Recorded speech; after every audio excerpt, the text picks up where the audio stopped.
All right, welcome back to another Wright Stew podcast. I am Paul Stewart.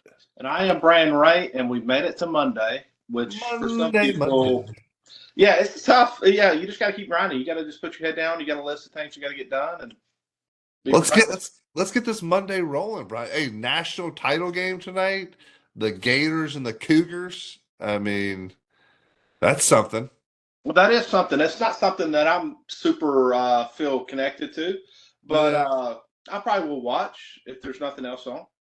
Yeah, well, I don't know. It's a late start. We've talked about this. Those late tips are tough for us folks on the East Coast. I've lived in every time zone. Do you have a favorite? The Central and Mountain, I really liked. The 1 hour behind the East Coast and the 2 hour behind. Games, like you can stay up and see all the games. West Coast was kind of weird, man, because the East Coast games were starting at like 4 o'clock in the afternoon, like the games I'm used to. And then, like, as a kid, and even now, I love the West Coast like 10 o'clock starts. Like I don't like late starts for title games or Super Bowls, but I like just a regular season ball game or like back in the day, like an NBA game. Because I like to, but when you're on West Coast, man, like all the sports are done at like 9:30 or 10 o'clock. And then it's like it's an odd thing, having predominantly lived on the East Coast for most of my life. It's a really weird thing. So I don't know, it's different for sure, but yeah, I think it'll be exciting. I think you're calling for a big Florida win. I think that they're definitely favored, but I think it'll be a good game. I think Houston, like I said, against Duke, they have enough physical ability, and clearly they're a top 4 team or now top 2 team in the country. They'll do all they can to will themselves to a victory, and I wouldn't be surprised if they did win. But I think I'm with you. I think the Gators are going to win this one. If they call fouls, the Gators win, and probably even if they don't, I mean, Duke just had a major collapse there. I mean, the more I thought about up 6 with 20-some seconds to go, I mean, you got to figure out a way to win that game no matter what. So they'll learn from it. But hey, umpires can change games. I was watching Boston last night. Boston Red Sox playing the Cards. A double header action. Yeah. So the second game, or the game that I saw, was the night game, obviously. That's the second. Yep. Situation where Devers was up. Obviously, he's been scuffling, but he's come on he's gotten hot. He's figured it out. Took a cycle of juice or whatever he's done to get going. Everybody's talking about his fans. Are you breaking that news? Are you breaking news, Brian? No, not breaking nothing. But he is hitting. But I'll say when things go in your favor, like 3-2 count, run on first and third. He's up the bat. Devers up the bat. The run up first steals.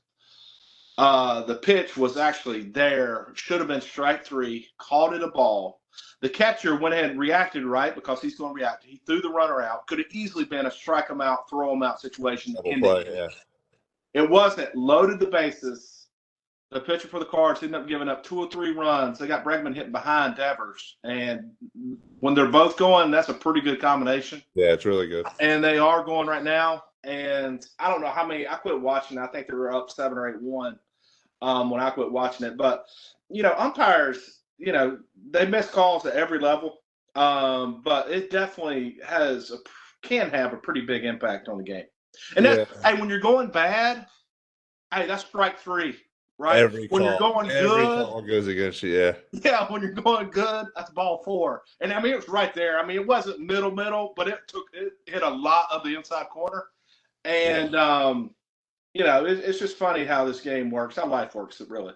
Yeah, and I was sharing with you. I was at my oldest, her softball game, and she pitched and she threw like it was like a 1-2 changeup, beautiful. I mean, just right down the middle, and it was almost one of those ones where like it fooled the umpire. He balled it up, and then the next pitch she throws, whatever she throws, and single to left. Ultimately, it didn't go toward a run or anything, but same thing. It's like, man, when things aren't going your way, they're really not going your way. And then and I remember you used to say this to my son as well when you're over there coaching. I remember one day he was just on a heater. Do you remember this day he was like 9 for 9 or something stupid, and a couple of the hits were like legitimately like gappers or home runs, and then he hit a couple ones that were just like pop ups that just dropped, and you yell across the field, "When you're living right, you're living right." That's right, man. That's right. And when you're living wrong, you would do anything to change that much. I mean, obviously, all sports are really games of inches, but Yeah. baseball, man, the difference between hitting the ball off the sweet spot or off the handle or off towards the end, it's just, or a guy diving and the ball, he's just not quite getting there. It's just kind of inexplicable, man. I think, luck is rewarded to the ones that work hard. It's always been the saying, but man, it's really funny, dude. It's just funny how it works. Yeah, absolutely. And Bull Durham, Crash Davis had the famous quote about like, hey, if you just get Duck one farts. one duck fart a week, one flare, you go from a 250 to a 300 hitter. And some of that, right? You make your own luck, right? And it goes with it. And um, Ted Williams used to also say the harder I work, the luckier I get, right? And it's Yeah, it's along those lines. I do think it's in sports in general, like football, I feel like in a lot of other sports, it's just like you can tell better team, better athlete. A lot of times in basketball, obviously Duke failed that mojo, and teams sometimes get beat by worse teams in one game series. But baseball, a lot of times athleticism doesn't come out unless you see a guy steal a base or go first or third or run a ball down the gap. So you feel like you just got a bunch of guys there. They're just guys, right? And it is it's interesting how it seems to work out. And again, I do think I was saw this thing on Instagram last night, and it was talking about literally your body neurologically changes when you have belief in self, right? And so believing in yourself even when things aren't going good is a huge thing, and how you view yeah, things. I would say most of the guys I played baseball with, especially professionally, were naturally glass half full guys. you gotta be, man. You gotta It be. is really hard to play baseball, and it's almost my kid's not really that way, right? My son, and Well, hey, it's where'd you get that from, Brian? Where'd you get not. that from, big boy? I mean, it comes down the no, it's not even really from I'm his messing mother. with you. I'm messing. I'm giving you a No, hard no, time. no, it's not from. I mean, I'll tell you, it comes from my side of the family. It just did not hit me. Um, Yeah. it is my brother and my dad, who I love to death, who listen. My brother listens to this podcast as loyal as your brother, right? I mean, but tends to not be a glass half full guy. And baseball is a hard sport if you're not a glass half full guy.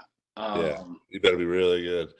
yeah, Here's the Crash Davis quote from Bull Durham. He says, "Know what the difference between hitting 250 and 300 is? It's 25 hits. 25 hits and 500 at bats is 50 points. There's 6 months in a season. That's about 25 weeks. That means if you just get one flare a week, just one, you get a ground ball with eyes, you get a dying quail, just one more dying quail a week, and you're in Yankee Stadium."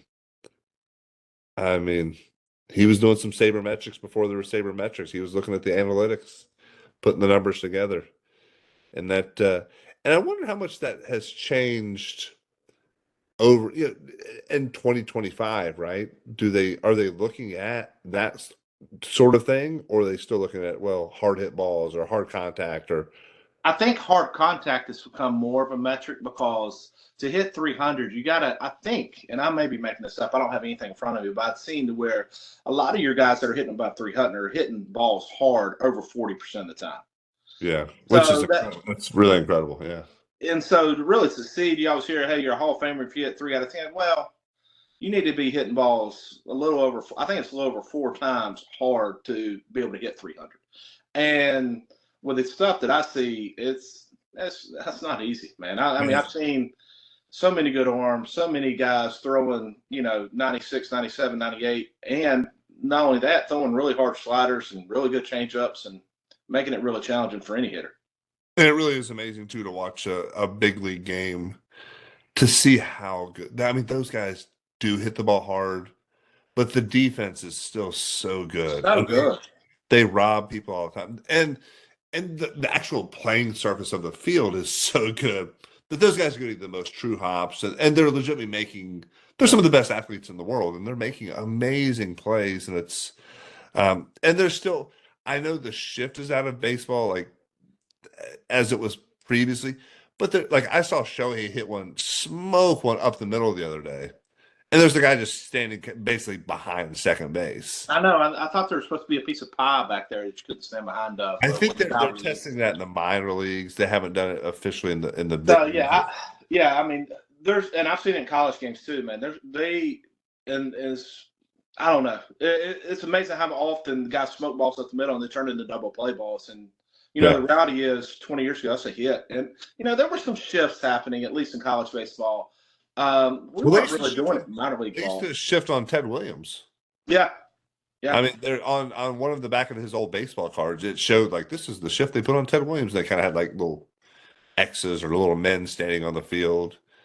But he was still hitting through it. Yeah, he still figured it out. And I've shared this too. I remember we used to keep a spray chart in a couple of dugouts, but we never really did it. Like it was the old school, like, hey, shade them this way a little bit, but we never were like drastically moving people. It's like putting the shortstop on the other side of the base. Because I would look at it and be like, look, man, we've got this spray chart from 8 to 12 games worth of information. Like this guy hasn't hit a ball to the right side this season. Like why are we playing him still straight up? I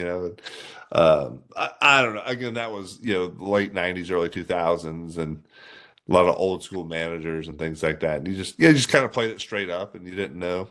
That was another interesting. I was watching a ball game the other day, and they were talking about a pitcher who I can't remember who it was. It was a star pitcher, and like he doesn't really read the scouting reports. He doesn't really believe in that kind of thing, and they're basically like he pitches to his strength.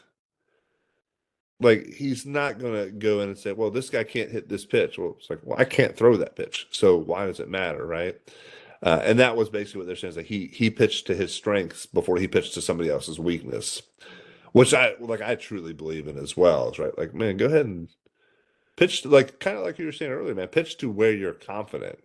Yeah. Throw your pitch. Throw what makes the most sense for what's your number one.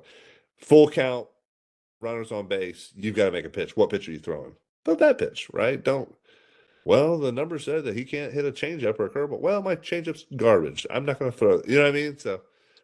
Right, and it seems like a lot of these guys definitely have more than one pitch, and a lot of them, if you catch them on the right night, they got 3 pitches going there. It's really that they can throw for strikes. Yeah, it's really. I mean, that's the big thing that I'm big on. Like our middle school kids, you'll run into some guys that have a plus breaking ball or a plus changeup, and a plus fastball, but they're not throwing those pitches for strikes, and so you need to spit on it, right? You spit on it, but not at that level. That level, there's guys they're throwing. They're throwing 3, maybe 4. Yeah, the really, really good ones.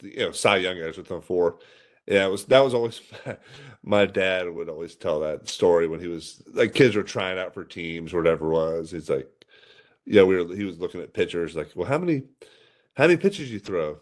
He's like, I got a changeup, a fastball, a knuckle up shoot, a curveball, a torpedo ball, And my dad's like, well, how many of them can you throw for a strike? Like, well, none of them, coach. But I got them. Like, you want to see them? Like, no, just try to throw something over the plate. So yeah. You just got to start with that. But it does take some maturity, right? Especially that stuff that hits the zone for a minute and gets out from a hitter standpoint. If you can learn that stuff now, it just makes you a better hitter later on. Hey, dude, we got a pretty interesting athlete you should know, Paulie. We got a pretty good one. Well, and you sent him to me, and I can't remember his name. And you sent him to me, and we were talking about it, and he's like, this is this. I was like, dude, that's good. And then let's talk about how bad Chat GPT is. It not give very good information, but you have gotten to some real good information. All right. So let's bring in the music. It's time for Athlete You Should Know. Athlete You Should Know. There it is. So Chat GPT, for all you kids out there, don't rely on that for anything. As we've dived deeper into this podcast, and I asked for it just to help out a little bit, I realize how terrible and wrong it is often. So don't use it, kids. It's bad for you. Yeah, like just Terrible. But this week's athlete, you should know, is a fellow named Addie Joss. So Addie was born April 12th, 1880 in Woodland, Wisconsin. Was born to a farmer. His dad was a cheesemaker, amongst other things, growing up, which was, hey, Wisconsin. I mean, what else are you going to do, right? Makes sense. Yeah. His dad was actually also an alcoholic. Not great. Passed away when Addie was 10 years old, which helped shape some of his life, right? So Addie didn't drink, led a pretty straight life, right, because of that. Um, and then as he got a little older, started playing a little baseball. Was offered a scholarship to attend St. Mary's College, also known as Sacred Heart College in Watertown, Wisconsin. He also attended University of Wisconsin, now known as Wisconsin at Madison. Right. Then he started playing a little semi-pro ball, buddy. And I think back in the day, semi-pro ball mattered a whole lot more. I literally had a guy tell me yesterday that his neighbor played a little semi-pro ball, and this is a pro baseball guy like hang up, because guys who play pro ball, and a lot of people don't understand minor league baseball is also pro baseball. And then you'll tell these people, oh yeah, I got a buddy who plays a little semi-pro ball, which is basically like town league stuff, I guess. I don't know. Like beer league. Like beer Yeah. league. So for all of you out there, I think 50 years ago, it meant something. Maybe longer than that, maybe 60 years ago. And then by the time we were coming through, it really, I think maybe at one time they were plucking guys out of the semi-pro stuff, right? And there were guys that were working and they'd go play. And I think at one time, maybe in like the 20s, 30s, 40s, that was the case where they were plucking some guys out. But by the time we came through, there were no guys. And I played one year. I did not play summer baseball. I had elbow surgery, and I played with a semi-pro team, and they were fine, But there were old guys. Those guys were going to work. It wasn't, yeah, you could get on the team no matter what. I mean, yeah. I yeah. had a guy call me wanting me to play some semi-pro here in Garner, man. I'm good. So anyway, so play a little semi-pro ball in Oshkosh. He signed with the Toledo Mud Hens in 1900, where he won 19 games in his first season. His performance led to a contract dispute with then the Boston Americans. The St. Louis Cardinals attempted to buy him from Toledo, but Toledo held on to him. And by the end of 1901, he was known as the God of the Western League, which was the league that they're in. So then Josh, he was starting to get offers from other teams. Ended up signing with the Cleveland Indians, at the time known as the Bronchos. I wasn't aware of that, but known as the Cleveland Bronchos. Made his big league debut in April of 1902. So still a lot going on with the contract dispute and that sort of thing. And the Cleveland organization actually changed their name to the Naps to honor their captain, Nap LaJoie. And so Josh would become one of the most dominant pitchers for his control. He didn't strike out a lot of people. So this was still the dead ball era, but had great control, had a really, really good curveball for the time, and pitched in 9 seasons and was one of the best pitchers of the time, right? But tragically, and here's the tragic part, passed away after only playing 9 seasons of baseball, but passed away from tuberculosis. Yeah. In 1911 at age 31. So passed away and died, but was on to a stellar career. So he was actually nominated to the Pro Baseball Hall of Fame after his death by the Veterans Committee. And he's the only player in the Major League Baseball Hall of Fame who did not play at least 10 seasons. That was the relevance of this story, really. Not only being a great player, dying so young, but not playing and baseball, in a lot of ways, it can be an accumulation of stats. I like to see like that 5-year period where you're truly the best 2 or 3 players. And we kind of talked about it. So and he was there for longer than that, probably. Yeah, for pitchers with at least 1,000 innings, he has the lowest career WHIP of all time. So walks plus hits over innings pitched, right? So it's like 0.98. So less than one, which is phenomenal. Which is incredible. Hey, when did whip come into your vernacular? Pro baseball. So it was there when you were playing. Yeah, yeah. Because you're looking at limiting runners over an inning. But also interestingly, uh Josh during his baseball career was also a scholarly individual, smart fella, and wanted to do things to kind of set him up for life after baseball. So while he was playing, he actually became a columnist for the Toledo News Bee, which was the paper in Toledo, and he served as their Sunday sports editor. And so his writings became so popular that sales of the paper increased, and a special phone line was installed in the office to field all the calls from his fans. And so that gave him some negotiating power as well when he was re-signing with some different teams because he say, I got it was almost like Instagram or social media. Like he was the guy and he had that kind of leverage because he was doing all this. And he later wrote for the Cleveland Press, right? So a bigger paper than Toledo, from 1907 to 1909. And so Addie Joss he was that guy, man. As the kids would say, he was him, right? He had the social media presence, not social at the time, but the print media presence, and he leveraged that as negotiating power when he was writing his columns, and then as well when he was negotiating contracts. And then so, like we said, sadly he died in 1911, and one of uh, the first All-Star game was played on July 24th, 1911, as a benefit for the Joss family to pay for some of his funeral and some of that thing as well. So, yeah, really, really interesting life. And yeah, Addie Joss, that's our guy. That's your athlete you should know. Yeah, for sure, for sure. Great story. Kind of started the All Star game, and youngest, shortest career to be in the Hall of Fame. All good stuff. When I originally read it, I did not realize. So Toledo had a team at one time, and then he was with Cleveland. Is that correct, Paul? Yeah, correct. So, and then Toledo was a double A, triple A affiliate at one time, right? They're AAA for the Tigers for a long time. Yeah. Yeah, which is kind of interesting. So, Yeah. yeah. And then Toledo, obviously, as a city, is kind of I don't want to say the forgotten city. I mean, it's a good sized city, but it's not. I like Toledo. I played there a couple times. I thought it was nice. I enjoyed it. I pitched really good there, so I was. That's why you. That's why you like it. Yeah, yeah. But so a couple more things real quick. Want to send a couple of big time congratulations. One to the Uconn women's basketball team, won their 12th national title Domination. yesterday. North Carolina girl, really, that strong girl. She's a Grace product out of Sanford. Yeah, Dropping points, dude. Dropping points. yeah.